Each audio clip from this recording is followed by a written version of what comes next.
So I'll be showing you how to enable or how to turn on call waiting on your Samsung Galaxy A series. This is for the entire A series lineup for 2023. That is the Galaxy A14, A24, A34, and A54.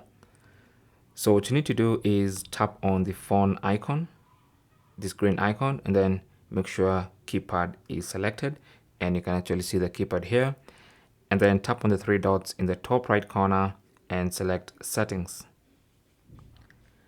On the call settings page, tap on supplementary services. Give it a couple of seconds.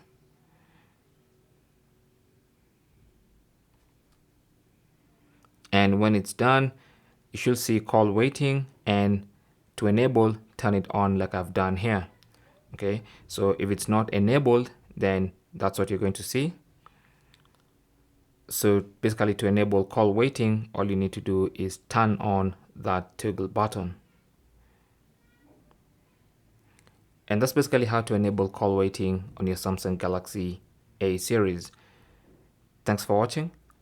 Leave your comments and questions down below, and good luck.